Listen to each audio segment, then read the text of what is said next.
Hi நண்பர்களே, இன்று நாம் பெரிய உணர்வுகளின் உலகில் மூழ்கிக் கொண்டிருக்கிறோம். நீங்கள் எப்போதாவது மிகவும் விரக்தியடைந்து கவலைப்பட்டதா அல்லது தலையணையில் கத்த வேண்டும் என்ற அளவுக்கு அதிகமாக உணர்ந்திருக்கிறீர்களா? அப்படியானால் நீங்கள் தனியாக இல்லை. வயது வித்தியாசமின்றி அனைவரும் சந்திக்கும் அனுபவம் இது. ஆனால் இதோ ஒரு நல்ல செய்தி. இந்த உணர்ச்சிகளை நிர்வகிக்க உதவும் ஒரு அருமையான கருவி உள்ளது. அமைதியான FCK டவுன் ஜேர்னல். இந்த இதழ் பெரியவர்கள் மற்றும் குழந்தைகளுக்காக வடிவமைக்கப்பட்டுள்ளது.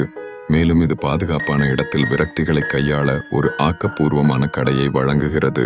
இன்று இந்த இதழ் எவ்வாறு இணைந்து செயல்படுகிறது என்பதை ஆராய்வோம்.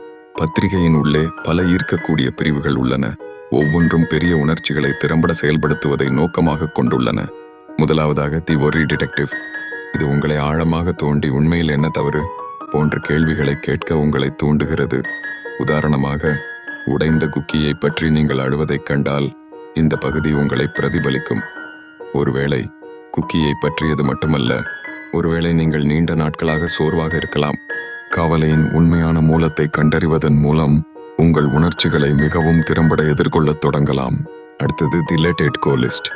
எதிர்பாராத மழை ஒரு பூங்கா நாளை நாசமாக்குவது போன்ற உங்கள் கட்டுப்பாட்டிற்கு அப்பாற்பட்ட விஷயங்களை எழுத இந்த பகுதி உங்களை அனுமதிக்கிறது. ஆனால் இங்கே வேடிக்கையான பகுதி, அந்த கவலைகளை நீங்கள் ஒப்புக்கொண்டவுடன் விட்டுவிடுவதற்கான அடையாளச் செயலாக காகிதத்தை கிழித்து விடுவீர்கள். உங்கள் கவலைகள் நீங்குவதை கற்பனை செய்து பாருங்கள். நீங்கள் இலகுவாகவும் பிரகாசமாகவும் உணர்கிறீர்கள். மேலும் தி ஹேப்பி பிளான் பற்றி யார் மறக்க முடியும்? இந்த மகிழ்ச்சியான தூண்டுதல் உங்களை அமைதியாகவும் மகிழ்ச்சியாகவும் உணர வைக்கும் அனைத்தையும் வரைய அல்லது எழுத உங்களை அழைக்கிறது. ஒரு வசதியான அணைப்பு, உங்களுக்கு பிடித்த பாடல் அல்லது படுக்கையில் குதிப்பது கூட. ஆம், உண்மையில் அந்த செயல்பாடுகள் உடனடி புன்னகையை வரவழைத்து உங்கள் பார்வையை மாற்றும். இப்போது ஒன்றாக ஒரு அறிவுறுத்தலை முயற்சிப்போம். உங்கள் காகிதத்தையும் கிரெயின்களையும் எடுத்துக்கொள்ளுங்கள். தூண்டுதல்: உங்கள் கவலையை ஒரு முட்டாள்தனமான அரக்கனாக வரைந்து அதற்கு ஒரு பெயரை கொடுங்கள். இது போன்ற ஒரு விசித்திரமான அணுகுமுறை கவலைகளை சிறியதாகவும் மேலும் சமாளிக்கக்கூடியதாகவும் உணர உதவுகிறது. நம் கவலைகளை பார்த்து நாம் சிரிக்கும் போது அவர்கள் நம் மீதுள்ள பிடியை இழக்கிறார்கள். இறுதியாக, பெரிய உணர்வுகளை அனுபவிப்பது முற்றிலும் இயல்பானது என்பதை நினைவில் கொள்ளுங்கள். அந்த உணர்ச்சிகளை வழிநடத்த உதவும் எளிய மற்றும் பயனுள்ள கருவிகளை காம் தி FCK டவுன் ஜேர்னல் வழங்குகிறது. முதலில் உணர்வை பெயரிடுதல்.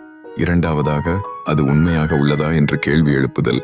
கடைசியாக, உங்கள் உற்சாகத்தை தூண்டும் வகையில் வேடிக்கையாக ஈடுபடுதல்.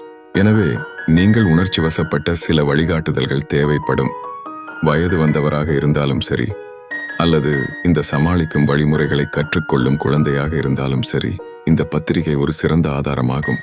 உங்கள் முட்டாள்தனமான அசுரனின் பெயருடன் கீழே கருத்து தெரிவிக்க மறக்காதீர்கள். இப்போது அந்த கவலைகளை களைந்துவிட்டு ஒரு உயர் குறிப்பில் முடிப்போம். அதை நடனமாடுவோம்.